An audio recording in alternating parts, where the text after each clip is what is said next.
Hello everyone, thanks for joining us this evening. We have a good one for you tonight, folks. Today's video will be featuring our freshly restored Nintendo Playchoice dual monitor setup. Dun, dun, dun. Well, here she is, ladies and gentlemen, all freshly done up and looking beautiful for us this evening. So when I got this thing was pretty trashed. It didn't work properly. The guy advertised it didn't work at all. It needed a power supply.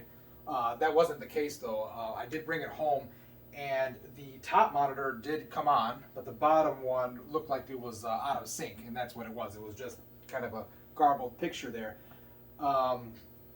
So anyway, you see it as it is finished here, but let me show you what I've done to bring it looking beautiful again. We cleaned up the marquee. Had a bunch of stuff over here that was like adhesive or something was there, maybe some sticker at some point. But also I replaced the correct bulb. Nintendo uses a special bulb. You can't just use any fluorescent. It's got to be the Nintendo kind because they run off of, I believe, 100 volts instead of the 115. So you can't just throw any old bulb in there.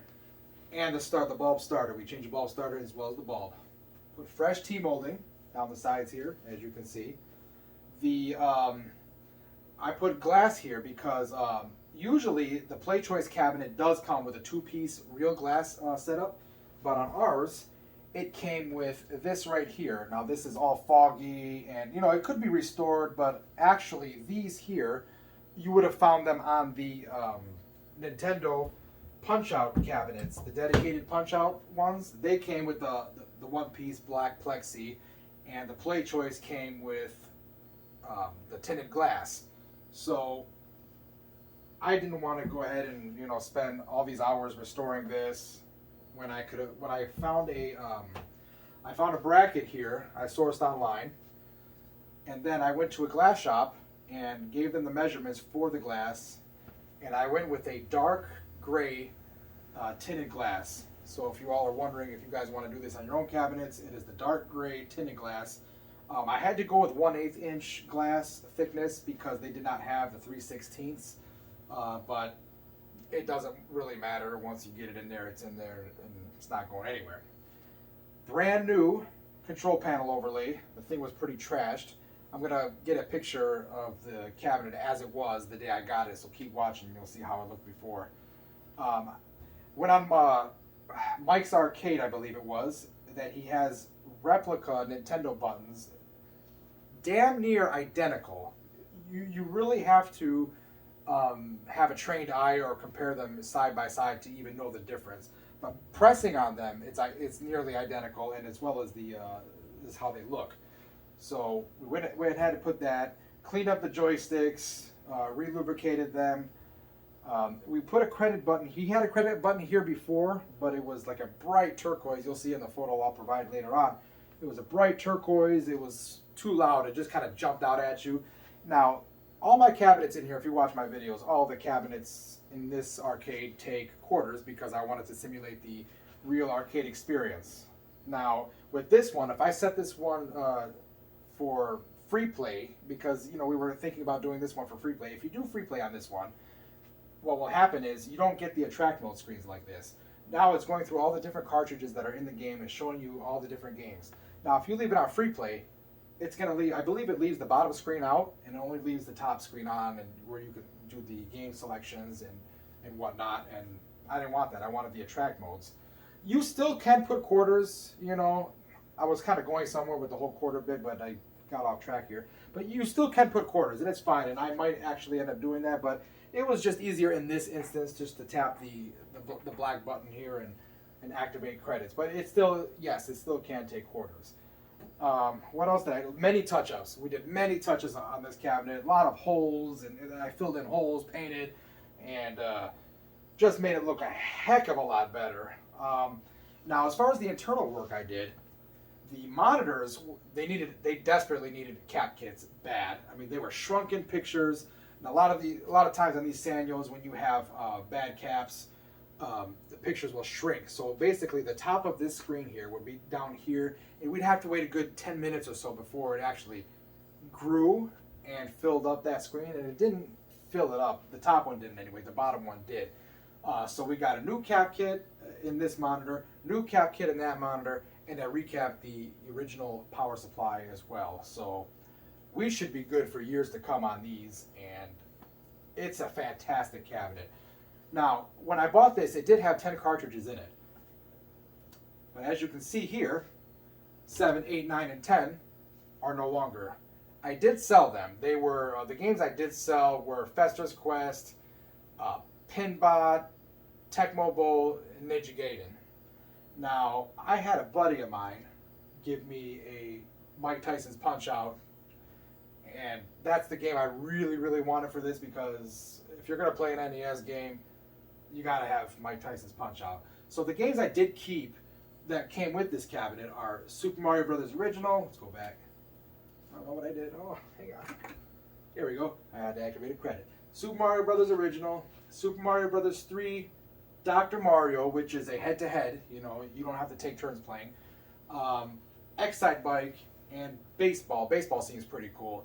And that one is also, you can play head-to-head, one infield, one outfield. Now, there are some other games I want to get. Maybe you guys can let me know what are some really cool Playchoice cartridges that we can get. I would really like to get some that, you know, you can go kind of head-to-head on, because actually this is the only cabinet I have currently that you can play head-to-head on. Everything else is a single joystick, single control. So this is actually, you know, a good concept. So if there's any games you guys recommend, please drop a comment and let me know. So what we're going to do is we're going to show you some gameplay on a couple of the games here. I'm going to have Little Man show you Mike Tyson's Punch-Out, because I will be honest with you folks, this guy here destroys me in Mike Tyson's Punch-Out. And he learned it in such a short period of time, it just blows my mind. You know, so without further ado, come on, little man, come take it away. Activate that Mike Tyson's Punch-Out and show us how it's done. Here we go, folks.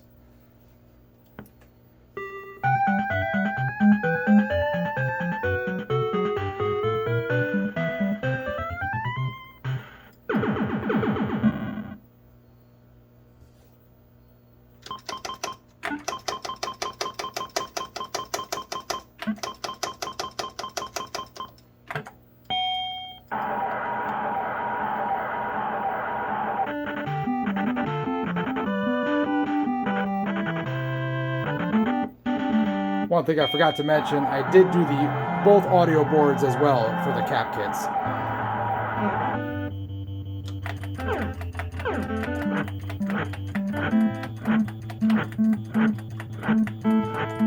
You guys might be wondering, what the heck is this boy doing? Trust me, there's a method to his madness. He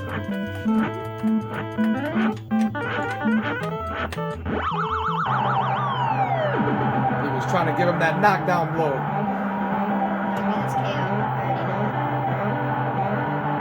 He's already telling us what it is before we know what it is.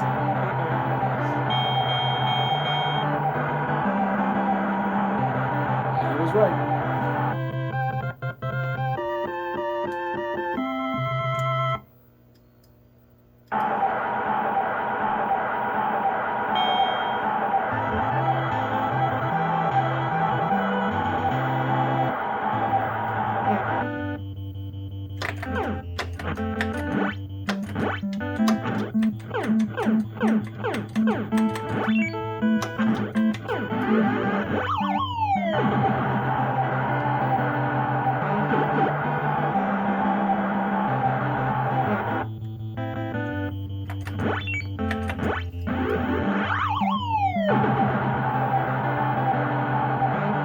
I'm telling you, this guy don't play.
We'll show you a couple more cartridges here. We'll show you a couple levels on Super Mario Brothers, and then we'll show you a couple levels on Super Mario Brothers 3.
Okay, now we'll show you a couple levels on Super Mario Brothers 3.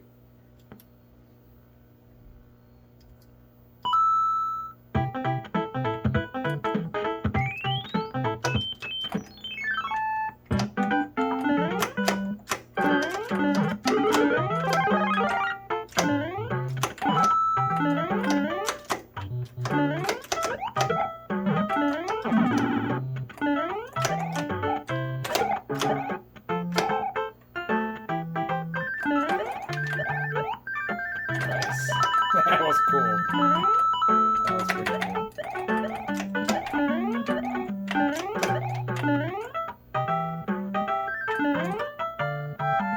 Zip right through that one, folks. We'll show you one more level and then we'll wrap this up.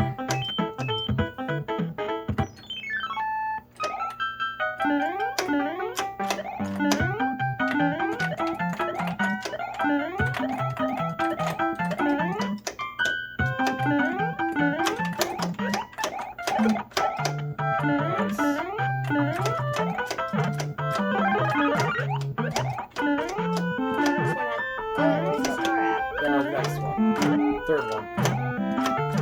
Oh, I was gonna say don't do it on the top, you'll knock it down. And by the way, people, I am an expert on Super Mario Brothers 3. I know all the tricks. I had that strategy guide when I was a kid, and I studied that thing religiously. But yeah.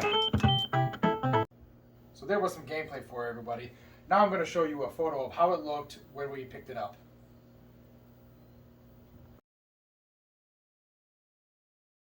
So yeah, it definitely came a long way, I think. So what do you guys think of the Nintendo Playchoice cabinet? I'll give you my personal perspective on it. When I got it, I was kind of on the fence, honestly, about it because it essentially is playing NES cartridges, but not the actual cartridges. It's a special dedicated Playchoice cartridge.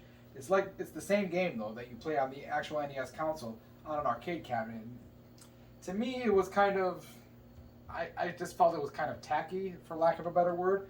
But, you know, ever since we got the Mike Tyson's Punch-Out, I really started getting into it. I bought the cabinet because I got it for an unbelievable deal. So my first instinct was to sell it, you know, fix it up and sell it. But no, I think I'm going to hang on to this one, at least for a while, because it's really kind of grown on me. So what do you guys think? Is it a game that should be left out of video arcades, or is it, you know, something that is desirable? I know that these have a following, and I'd like to know your opinion. So drop a comment down below and let me know. Once again, thank you for watching. And if you never want to miss another one of our arcade related videos, remember to ring the bell.